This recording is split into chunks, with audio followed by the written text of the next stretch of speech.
Explain for us how this group has been able to make so much money.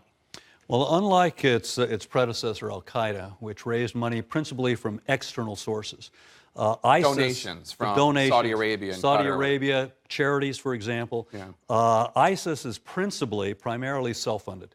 And the largest stream of funding coming to ISIS is through the illicit sale of oil in territories in Iraq and Syria that contain oil wells and oil refineries that ISIS controls. The estimates are that they bring in as much as $1 to $2 million a day from the sale of oil in the black market.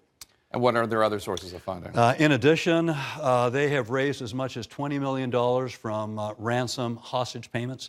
They also raise money from extortionate payments and taxes that they impose on the people in the territories that they control, the businesses in the territories they control, and then finally on the sale of ancient artifacts that have been stolen from Iraq and Syria.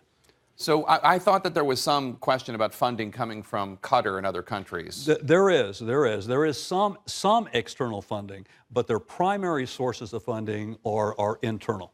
Is there a way for the U.S.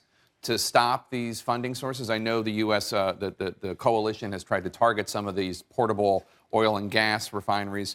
But what about, for instance, the people who buy this illicitly obtained oil and gas? No, exactly. The Treasury Department needs to be focusing on the middlemen, the smugglers, the people that are actually transporting as much as 20,000 to 30,000 barrels of oil a day across the border into Turkey and then also into Syria. They're not targeting them? Well, they haven't identified any individual. At least they haven't placed them on the Treasury list for blocking and freezing the assets of the middlemen, of the smugglers, of corrupt border guards at the border that are looking the other way when the oil is being smuggled across the border into Turkey. And I think that the Treasury Department needs to intensify its efforts on those types of individuals. It would seem obvious that you need to go after those guys in order to stop this trade. Well, I think it is, but my sense is that the Treasury Department has had some difficulty in developing some traction, establishing its footing, and focusing and identifying those individuals. What do you make of this ISIS plan to create its own currency? Is that something that could really actually happen? Well, it's hard to say. I mean, right now the estimates are that they have as much as $1 million to $2 billion in reserve. I mean, this is the wealthiest terrorist organization that the world has ever known.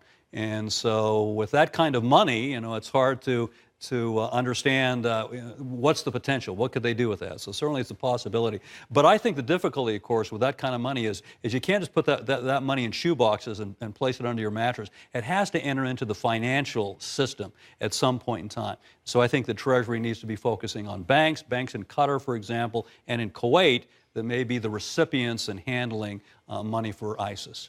They have so much money, you say, and yet the current Under Secretary for Terrorism and Financial Intelligence, David Cohen, says they don't have enough money to actually run a country or set up the so-called caliphate that they want to. Do you agree with that? Well, I'm not so sure. I think they have, again, the estimates are as much as $1 billion in reserve that's in their possession.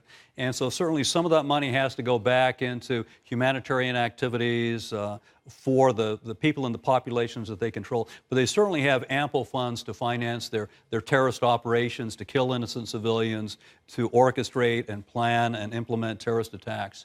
So they shouldn't be taken lightly.